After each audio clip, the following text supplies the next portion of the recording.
আসসালামু আলাইকুম। নিয়মিত বাংলা সংবাদ আপনাদের স্বাগতম। শুরুতেই থাকছে শিরোনাম, এরপর বিস্তারিত। রাজপথে আন্দোলন, নয়া কৌশলে জামায়াত।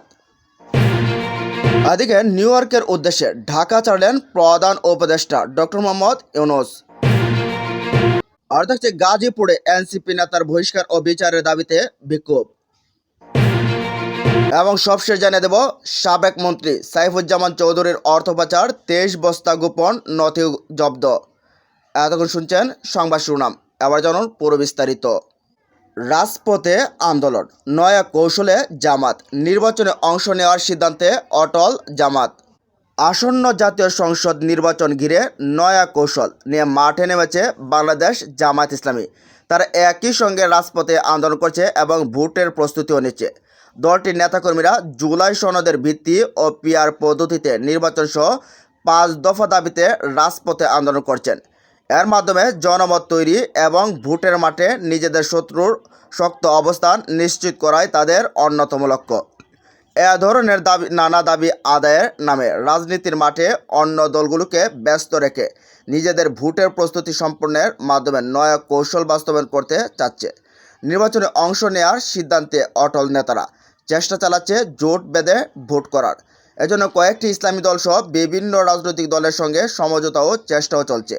কোনো অবস্থাতেই দেশ জাতীয় সংসদ নির্বাচনে হাতছাড়া করতে চাচ্ছেন না জামায়াতের নীতি নির্ধারকরা। এজন্য রাজপথে আন্দোলনের পাশাপাশি সমান তালে নির্বাচনী প্রচারণা চালিয়ে নিতে কেন্দ্র থেকে তৃণমূলের নেতাকর্মীদের নির্দেশনা দেওয়া হয়েছে।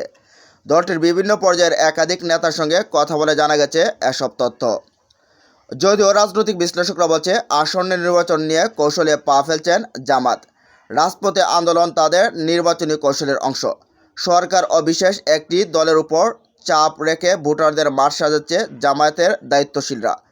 ডাকসু নির্বাচনের প্রত্যাশা চেয়ে বেশি সাফল্য পেয়েছেন। এ পরিস্থিতিতে দলটি কোনোভাবেই জাতীয় নির্বাচন হাতছাড়া করতে চাইছেন না। জামায়াতের নীতি নির্ধারণের পর্যায়ের অন্তত 5 জন নেতা জানান, নির্বাচনে অংশ নেওয়ার ব্যাপারে কোনো শঙ্কা নেই তাদের। আসন্ন নির্বাচনে অংশ নেওয়ার বিষয়ে নীতিগত সিদ্ধান্ত হয়েছে। সেই সিদ্ধান্ত বাস্তবায়নে নেতাকর্মীরা অটল। তারই ভিত্তিতে 300 আসনে সম্ভাব্য প্রার্থী ঘোষণা করা হয়েছে। এসব প্রার্থী নিজ নিজ এলাকায় প্রচারণার সময় ব্যস্ত কাটাচ্ছে।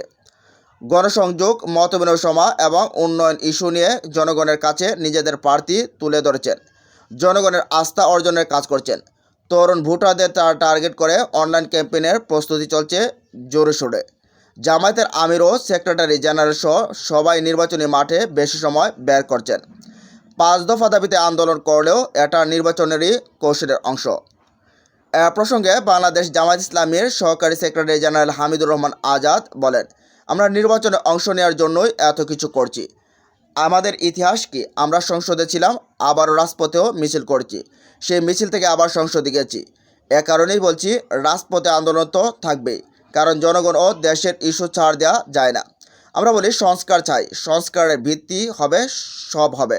সংস্কারের জন্য 3 মাস সময় দিলাম, এটার কোনো লিগ্যালিটি নেই, বাস্তবায়ন নেই। তাহলে কি আমরা তামাশা করলাম? সংস্কার না হলে ইলেকশন কিসের উপর হবে? পুরনো আইনে তো নিরপেক্ষ নির্বাচন সম্ভব নয়। রাজপথে আন্দোলন করে দাবি আদায় না হলে নির্বাচনে অংশ নেওয়া প্রসঙ্গে তিনি বলেন, এটা সময়ের উপর নির্ভর করবে। জনগণ যা চাইবে তাই তো সরকার করতে হবে। জনগণ না চাইলে কোনো কিছুই তো সরকার চাপিয়ে দিতে পারে না। জামায়াতের সহকারী সেক্রেটারি জেনারেল এবং দলটির কেন্দ্রীয় মিডিয়া ও প্রচার বিভাগের প্রধান অ্যাডভোকেট এহসানুল মাহবুব জুবায়ের বলেন, ফেব্রুয়ারিতে জাতীয় নির্বাচন হবে এবং এই নির্বাচনের সব প্রস্তুতি আমাদের আছে।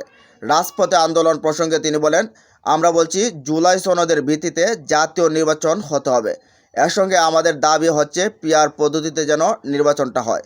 এখন তো আমরা 5 দফা দাবি সমাবেশ দিয়েছি। আমরা আশা করছি জুলাই সনদের ভিত্তিতে নির্বাচন হবে। দাবি আদায় না হলে জামায়াত নির্বাচনে যাবে কিনা এমন প্রশ্নের উত্তরে তিনি বলেন, আমরা সর্বোচ্চ চেষ্টা চালিয়ে যাচ্ছি। অবস্থার আলোকেও জনগণের প্রত্যাশা অনুযায়ী যে কোনো সিদ্ধান্ত জামায়াত নিতে পারে। নির্বাচন বয়কটের কোনো সম্ভাবনা আছে কিনা এমন প্রশ্নে এহসানুল মাহবুব জুবায়ের বলেন, না, নির্বাচনের দাবি তো আমরাই করছি এবং ফেব্রুয়ারিতে নির্বাচন মূলত আমাদেরই দাবি। নির্বাচন বয়কটে তো প্রশ্নই ওঠে না, নির্বাচন তো সমাধান। এছাড়া দেশ চলবে কিভাবে নির্বাচন নিয়ে আমরা সব প্রস্তুতি নিচ্ছি, ইতিমধ্যে 300 আসনের মনোনয়ন দিয়েছি। জোট গঠন প্রসঙ্গে তিনি বলেন, আলাপ আলোচনা হচ্ছে, এটা নিয়ে সময় লাগবে।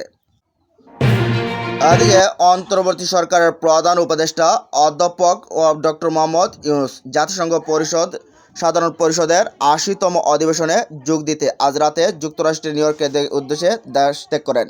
প্রধান উপদেষ্টা ও তার সফরসঙ্গীদের বহনকারী এমিরেটস এয়ারলাইন্সের একটি বাণিজ্যিক ফ্লাইট রাত 1:40 হজরত শাহজালাল আন্তর্জাতিক বিমানবন্দর থেকে উড্ডয়ন শুরু করে।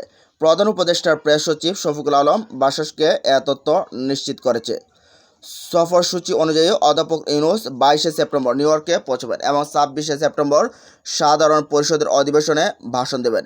এছাড়া তিনি একাধিক পর্যায়ে বৈঠক ও গুরুত্বপূর্ণ বৈশ্বিক অনুষ্ঠানে অংশগ্রহণ করবেন। ভাষণে তিনি বিগত এক বছরে অন্তর্বর্তী সরকারের সংস্কারমূলক উদ্যোগ, 2024 সালের জুলাই অভ্যুত্থানের প্রত্যাশা এবং 26 সালের ফেব্রুয়ারিতে অবাধ, সুষ্ঠু ও অংশগ্রহণমূলক নির্বাচন আয়োজনে অঙ্গীকার তুলে ধরবেন। সফরসঙ্গী হিসেবে 6 জন রাজনৈতিক নেতা প্রধান উপদেষ্টার সঙ্গে রয়েছেন। তারা হলেন বিএনপির মহাসচিব মির্জা ফখরুল ইসলাম আলমগীর, ভারপ্রাপ্ত চেয়ারম্যান তারেক রহমানের পররাষ্ট্র বিষয়ক উপদেষ্টা হুমায়ুন কবির, জামায়াত ইসলামীর নায়েবে আমির সৈয়দ আবদুল্লাহ মোহাম্মদ তাহের ও জামায়াত নেতা নকিবুর রহমান তারেক এবং জাতীয় নাগরিক পার্টির সদস্য সচিব আখতার হোসেন ও যুগ্ম আহ্বায়ক ডাক্তার তাসনিম জারা।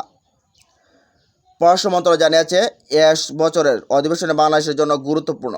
30 সেপ্টেম্বর জাতিসংঘ সাধারণ পরিষদের সভাপতিত্বে হাই লেভেলের conference on the situation of Rohingya Muslim and other minorities in Myanmar শীর্ষক উচ্চ পর্যায়ের সভা অনুষ্ঠিত হবে।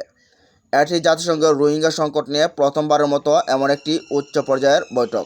এ বৈঠক থেকে কার্যকর সমাধান উদ্ভাবনের জন্য গত মাসে কক্সবাজারে আন্তর্জাতিক অংশীদার ও রোহিঙ্গা প্রতিনিধি সভা অনুষ্ঠিত হয়েছিল। অধ্যাপক ইউনূসের প্রস্তাবের ভিত্তিতে এই সম্মেলন আয়োজন করা হয়েছে, যা সদস্য রাষ্ট্রগুলো সর্বসম্মতিক্রমে সমর্থন পেয়েছে। এদিকে গাজীপুরে এনসিপি নেতার বহিষ্কার ও বিচারের দাবিতে বিক্ষোভ। গাজীপুর জাতীয় নাগরিক পার্টি এনসিপির সহযোগী সংগঠন জাতীয় যুব শক্তি গাজীপুর মহানগরের সাহিত্য ও সংস্কৃতি বিষয়ক যুগ্ম সদস্য সচিব মোহাম্মদ শাহাদাত হোসেন সাকিবকে দল থেকে বহিষ্কার ও বিচারের দাবিতে বিক্ষোভ মিছিল ও সমাবেশ করেছে স্থানীয় গাছা থানা নেতাকর্মীরা। রোববার 21 সেপ্টেম্বর রাত 8টার দিকে নগরীর গাছা থানা এলাকার বোর্ডবাজার ঢাকা ব্যাংকের সামনে থেকে একটি বিক্ষোভ মিছিল বের করে ঢাকা ময়মনসিংহ মহাসড়কের গুরুত্বপূর্ণ পয়েন্টে প্রদক্ষিণ শেষে একই স্থানে এসে সংক্ষিপ্ত সমাবেশে মিলিত হয়। সমাবেশে বক্তারা অভিযোগ করে বলেন, সম্প্রতি সাবেক মুক্তিযুদ্ধ মন্ত্রী বিষয়ক আকম মোজাম্মেল হকের বাড়িতে হামলা, ভাঙচুর, মামলা বাণিজ্য, কাশেম হত্যাকাণ্ড, আহতদের নামে মোটা অঙ্কের টাকা বিভিন্ন মহল থেকে উত্তোলন করে আত্মসাৎসহ কারখানার জুট বাণিজ্য, অবৈধ পন্থায় নিয়ন্ত্রণ সহ নানা অভিযোগ করেন তারা। বক্তারা আরও বলেন, বিভিন্ন অভিযোগের দায়ে সম্পৃক্ত গাজীপুর জেলা নাগরিক পার্টির গুরুত্বপূর্ণ পদ থেকে শাহাদাত বহিষ্কৃত হন। এরপর শনিবার 20 সেপ্টেম্বর জাতীয় যুবশক্তি গাজীপুর মহানগরীর গুরুত্বপূর্ণ পদ ভাগিয়ে নেন। শাহাদাতের নেতাদের দাবি, শাহাদাত ছাত্র না হয়েও সাহিত্য ও সংস্কৃতি বিষয়ক সম্পাদক হয়, এতে তারা ক্ষোভ প্রকাশ করেন।